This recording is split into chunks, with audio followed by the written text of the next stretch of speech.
Bom dia a todos.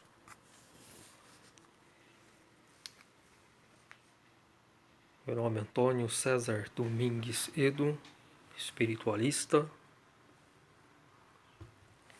leitor da Mensagem do Graal na Luz da Verdade de Abedrushim.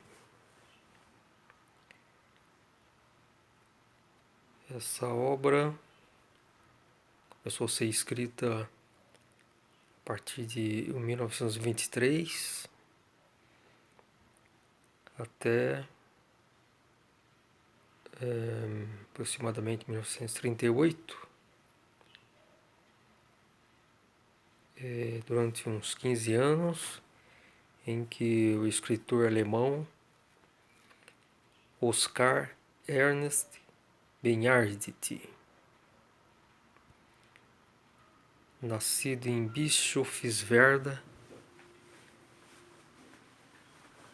Saxônia,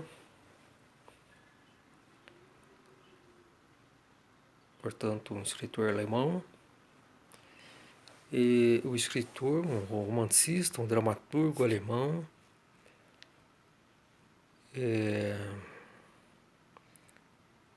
praticamente desconhecido, né, da humanidade, que naquela época, quando ele atuava como dramaturgo, como escritor, escreveu alguns romances, ele teve algum destaque, né?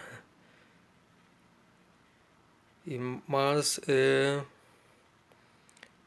a partir de 1923, ele então com 48 anos começou a escrever suas dissertações. Depois, quando ele tinha já umas 45 dissertações, ele reuniu em um livro, A Mensagem do Graal, edição Violeta, de 1926. Depois continuou escrevendo suas dissertações. Em 1931, reuniu na Mensagem do Graal, seria a segunda edição, com umas 91 dissertações numeradas. Depois, já no final de vida, estando em Kipsdorf, ele fez uma revisão na sua obra, dispondo ela em 3 volumes, e fez aí algumas revisões, uma nova ordenação das suas dissertações, e se tornou a edição definitiva, a terceira e última edição, que passou a ser impressa pelo Movimento Internacional do Graal, que foi fundado por sua esposa, agora viúva, né? Frau Maria, a partir de 1949. Então, em resumo, essa é a história de Abedrushim, que na verdade foi o Filho do Homem, prometido Filho do Homem, o Espírito Santo encarnado na Terra, portanto Deus. E, enfim, ele viveu entre 1875 e 1941. Faleceu, portanto, aos 66 anos. Agora,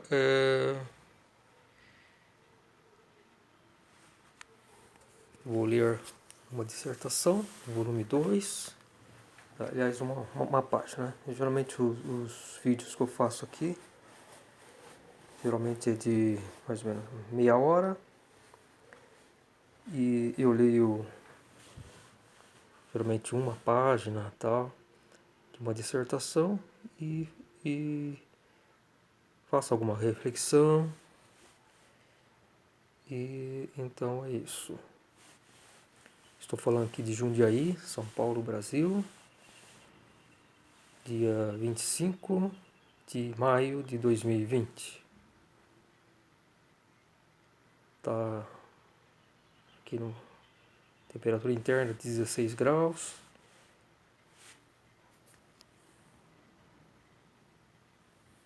Oito horas e 31 minutos.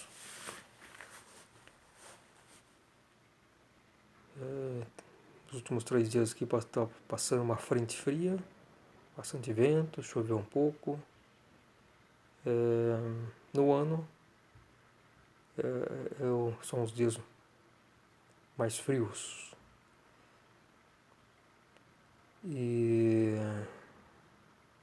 estamos próximos do inverno. Daqui um mês começa o inverno. Então vamos lá. Em outros vídeos eu já cheguei a ler e também comentar sobre a Imaculada Concepção e o nascimento do Filho de Deus. Essa questão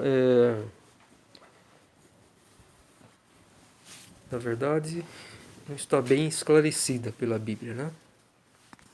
Então, Widurshin busca restituir a verdade de acordo com a criação, sem fantasias, sem mentiras, sem ilusões. Então, vamos lá. Essa dissertação é do volume 2 da Mensagem do Graal, dissertação 44. E a Mensagem do Graal, ela pode ser encontrada pelos seguintes sites: www.graal.org.br e www.mensagemdograal.com.br. Mensagem do Graal em 3 volumes. Elas são editadas em português pela Ordem do Graal na Terra e pelo Movimento Internacional do Graal. A Ordem do Graal na Terra é uma instituição brasileira que a discípula de Widurshin, Roselius von Sass, após o falecimento da viúva de Widurshin, Frau Maria, ela e alguns poucos discípulos, né, de Widurshin, fundaram aqui, se separaram do movimento internacional do Graal da Europa. Portanto, essa mensagem do Graal, publicada pela Ordem do Graal na Terra, é do português brasileiro, enquanto que o Movimento Internacional do Graal publica a mensagem do Graal no português europeu e também outros idiomas.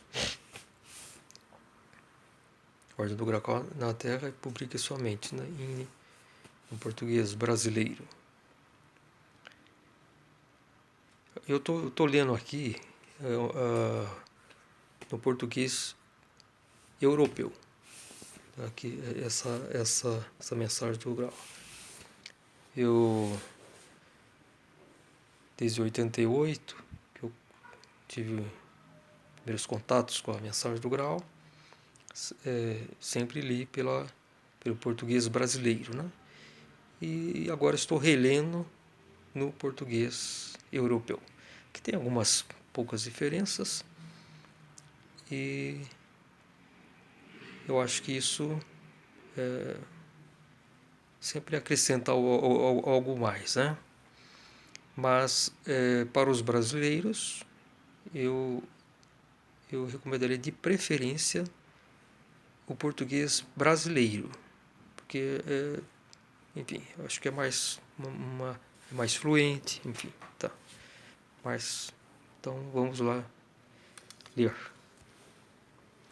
Após a concepção corpórea imaculada de Maria, pôde efetuar-se a encarnação diretamente da luz, em meio ao período de gravidez. Isso com tal vigor que excluiu qualquer turvação nos estados intermediários entre a luz e o corpo materno, trazendo assim também concepção espiritual imaculada. Então, antes de tudo, a concepção de Maria, ela foi uma realização espiritual, mas na Terra teve naturalmente que ter um ato carnal, ou seja, a relação de um homem com uma mulher. E Jesus, ele foi filho de Creolos, ou Creolos, um centurião romano. A história de Jesus está narrada, a verdadeira história de Jesus, nos 2 seguintes livros editados pela Ordem do Grau na Terra: Jesus, o Amor de Deus e os Apóstolos de Jesus. Deste modo, é perfeitamente certo se falar em concepção imaculada, que se efetuou física e espiritualmente, sem que tivesse sido violada, alterada ou reformulada qualquer lei da criação para esse caso especial. O homem não deve pensar que exista nisso uma contradição, por ter sido prometido que o Salvador seria gerado por uma virgem. A contradição advém apenas da interpretação errônea da palavra virgem, contida na profecia. Quando esta fala de uma viagem, não a toma no sentido estreito e, menos ainda, no sentido físico, mas em um conceito humano bem amplo. Então, aí está. Jesus se submeteu à criação, ele veio para cumprir as leis de Deus e não para subvertê-las. Portanto, ele se sujeitou a tudo que um ser humano se sujeita aqui na Terra. Por se isso não fosse necessário, ele nem teria se encarnado, ele simplesmente apareceria. Esse não é o caso.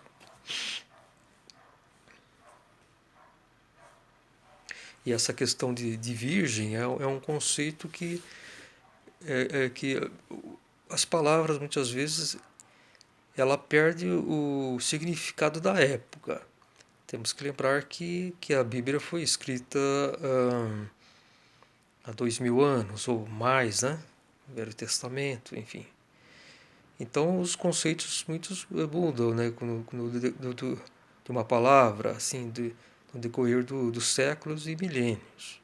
Então o sentido do virgem que está na Bíblia está dizendo assim, não estritamente uma mulher virgem como hoje as pessoas têm esse conceito, ou seja, mulher que nunca teve relação sexual com homem. Não é esse o caso de Maria de Nazaré. Ela teve relação sexual com crioulos, o centurião romano. Por isso que ela engravidou. Mas foi um amor, uma concepção imaculada, ou seja, não teve maus sentimentos, não teve sensualismo, houve um amor verdadeiro. Isso é o sentido espiritual.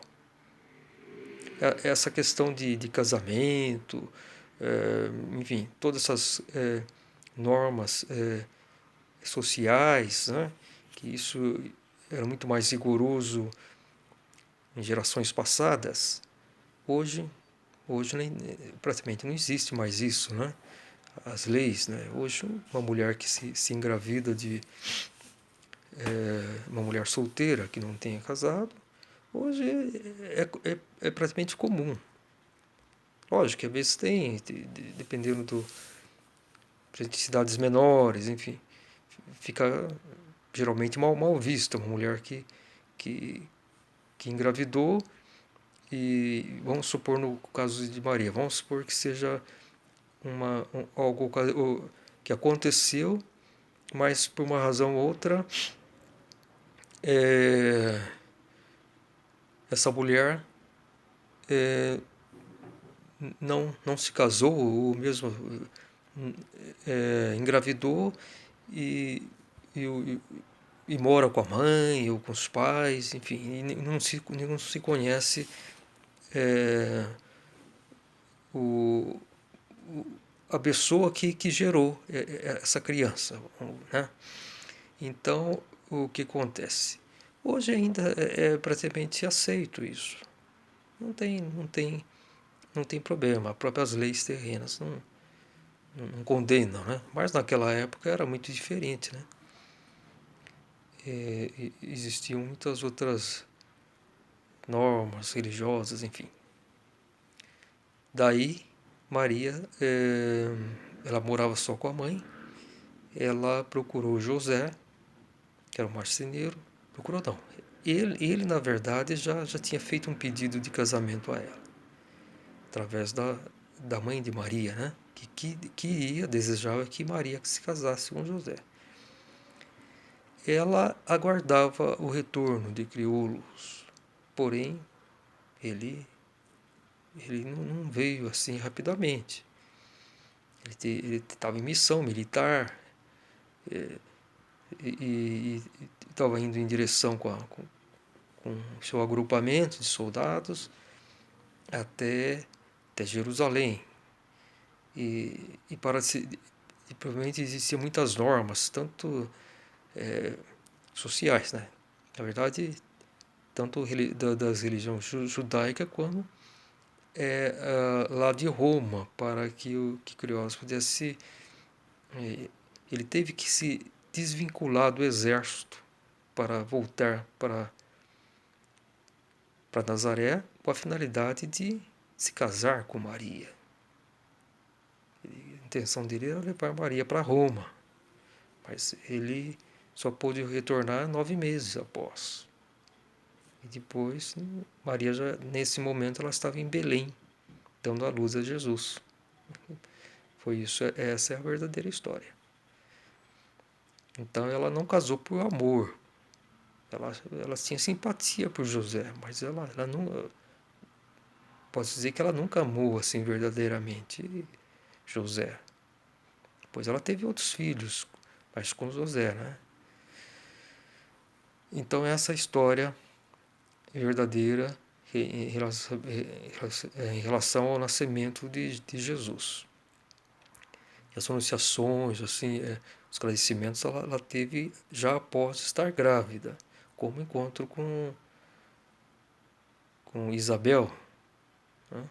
Isabel, Elizabeth, que era a prima dela, que era mãe de João Batista. E interessante nessa revelação, né? Porque ela estava grávida Isabel estava grávida de João Batista. Acho que João Batista nasceu assim, alguns meses antes de Jesus, mas tinha praticamente a mesma idade. E me parece que quem fez essa anunciação de que bendito é o fruto que tu traz em teu ventre Jesus, né? Possivelmente foi a alma, o espírito de João Batista, que e conta, né? Acho que é uma questão bíblica mesmo, que diz que Isabel, quando falou isso, né? Ela foi atrás João Batista e sentiu o feto se movimentar, algo assim, né? Então é muito interessante, né, essa questão. Então houve a Maria já estando grávida, ela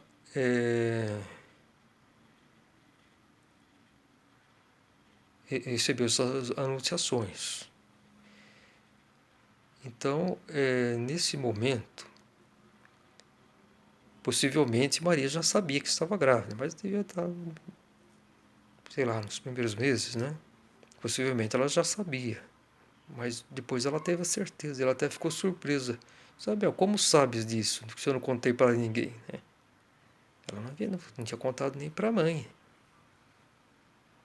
A única pessoa que ela contou foi para José, porque José fez o pedido de casamento. E ela falou: José, você não sabe o que você está pedindo. E, e deixou. Agora José, ele amava Maria. Então ele insistiu, né? E, enfim. Aí, mas ela ainda guardava o retorno de crioulos. Mas quando a gravidez foi começando a avançar, aí ela crioulos ainda não estava retornando, enfim, ela aguardava, ela fez uma promessa que aguardaria o retorno de crioulos. E, enfim, aí sentindo pressionada com a situação, aí procurou José. Aí contou toda a história e José fez sua reflexão e aceitou. Por dois motivos, né? Uma que ele amava realmente Maria. E segundo, foi uma questão até paternal, porque ele era uma pessoa bem mais velha do que Maria.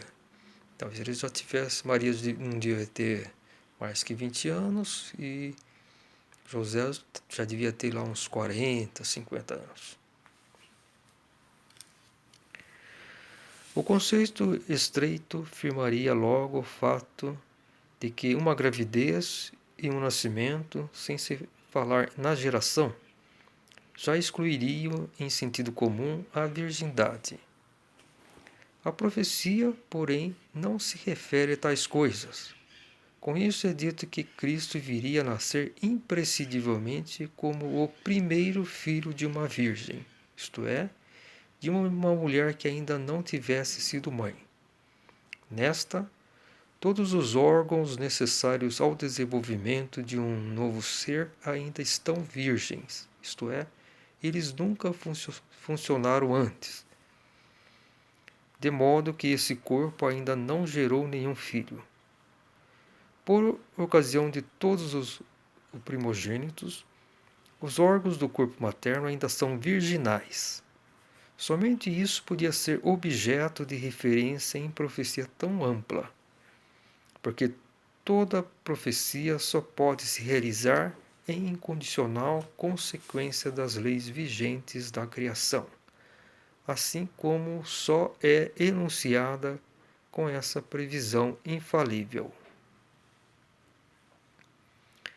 Então estamos vendo aí que aquele conceito de virgem, né,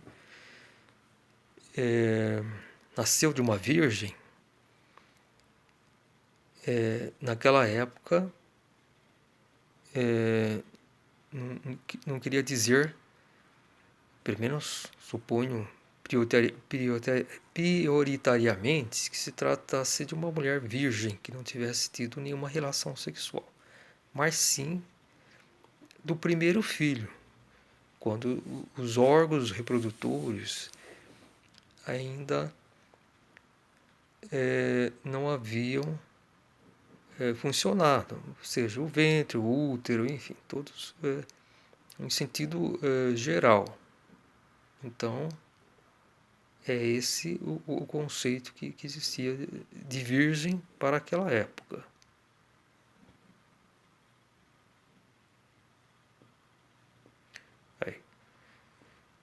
Aí, com isso é dito que Cristo viria a nascer imprescindivelmente como o primeiro filho de uma virgem, isto é, de uma mulher que ainda não tivesse sido mãe. Tá? Agora eu penso, pode ser que essa profecia tenha tido sentido geral. inclusive da virgindade. Mas da virgindade corporal, de uma mulher que nunca tinha conhecido um homem. Como de fato, Maria era virgem, vivia só com a mãe, era muito jovem, né? Então, devia ter quanto? Suponho 17, 18 anos. E então não deixou de ser uma virgem corporalmente também. Mas o sentido da profecia diz do primeiro filho, né? Então é isso. Agora, essa questão de não nascer, não ter geração, algo completamente sem sentido. Isso aí foi uma mentira. Aliás, isso aí foi uma mentira. No livro do Juízo Final, de Rosélis von Sass, tem um capítulo, a Bíblia. Até no áudio anterior, um dos áudios anteriores que eu fiz, vídeos, eu falei sobre essa questão, que Rosélis von Sass esclarece que essa questão da virgindade de Maria foi uma pura invenção, essa virgindade no sentido corporal, de não ter tido relações sexuais para engravidar. Isso foi uma invenção de um conselheiro da Igreja Católica. Isso devia ser nos primeiros tempos da Igreja Católica. Possivelmente porque sempre as pessoas sabiam, as pessoas próximas de Maria, que Jesus era filho de um romano. E sempre havia essas informações, sempre corriam, né? E naquela época de Jesus, da igreja primitiva mesmo, ninguém poderia fazer uma ideia de que Maria tivesse engravidado sem ter relações sexuais. Acho que nenhuma pessoa podia supor um tal absurdo, né? Um completo absurdo. Depois que esse conselheiro aí, que nem sei se era padre, se era sei lá o que for, né?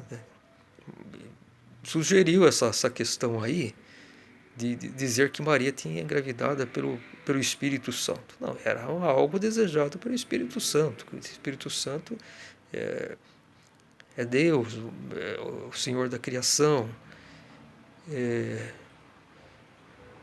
Forma a trindade, Deus Pai, Deus Filho, Jesus Cristo e Deus Emmanuel, o Espírito Santo. Então é algo que foi desejado por Deus, mas enfim, pela própria, foi tudo preparado pelo poder do Espírito Santo, né? Que ordena tudo na criação, enfim. Agora não que não houvesse a necessidade de ter uma relação sexual, uma geração entre um homem e uma mulher. Então, isso é um completo absurdo, que ninguém pensava nessa possibilidade antes. Só com a crença cega, enfim. Aí, com essa introdução, as pessoas, inclusive, mesmo pós-Lutero, né?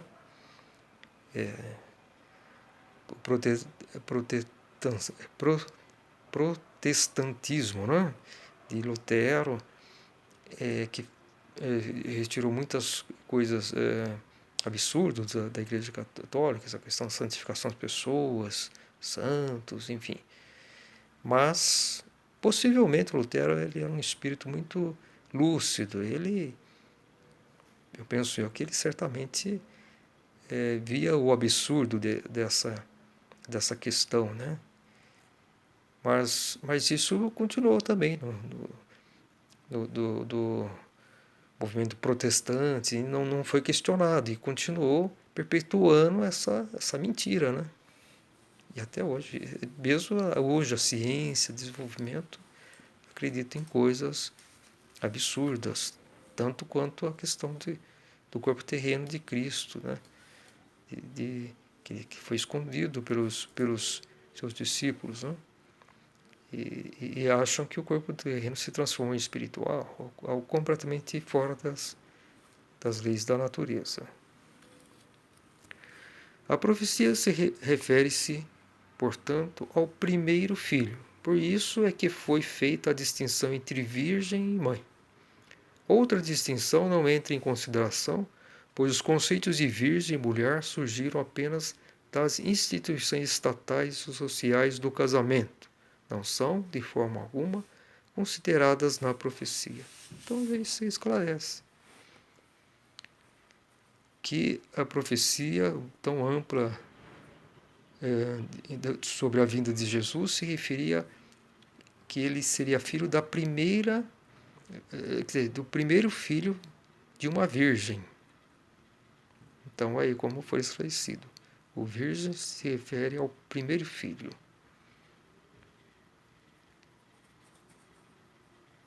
Então é isso. As questões sociais, estatais, cada vez mais foram, vamos dizer assim, materializando, tornando muito racional, né, os conceitos. E ao enrijecimento, né? Antigamente as palavras elas eram, embora as mais simples, elas tinham um conceito mais natural. Cada vez o pensar, o intelecto foi prevalecendo na civilização humana e os conceitos foram enrijecendo, perdendo a vida, né? A vida que contém em si, né? Os conceitos que são, na verdade, espirituais, cada vez eles se tornaram cada vez mais terrenais, né? Então é isso. Muita paz, muita luz, um ótimo dia, ótima segunda-feira, ótima semana a todos.